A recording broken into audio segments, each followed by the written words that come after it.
I would like to boldly say that you will be given a tool today that could have a great effect on other people and in turn hugely on you.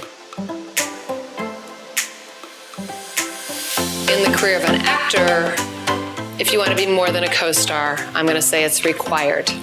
Inner secrets are genius ways to make something more heightened. So I've got to know what is extraordinary about me that I believe I have value to play this role.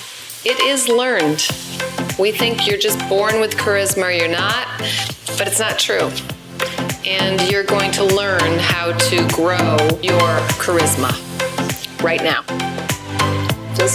Feels good, right? Doesn't feel tense. There's no tension in this room. I can feel it. It feels great.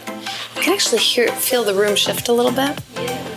It's amazing, right? We're gonna feel this in the next hour. It's gonna kind of freak you out.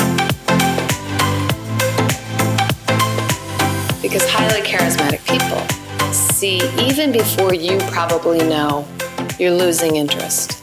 It's the brave ones who are charismatic. It's the brave ones who are saying, like, it's okay, hurt me.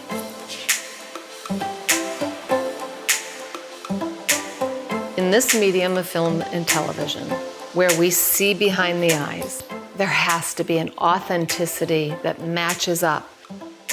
Once you know your superpower, you have to tell me in every single thing you do this tight. You're all athletes. Where are you going to win the gold for us? It is awkward for everyone to stare right into the lens. You see how hard they're working. They are doing the silent speech in their head, and they are saying something so specific in their eyes that now it lands, and it's clear.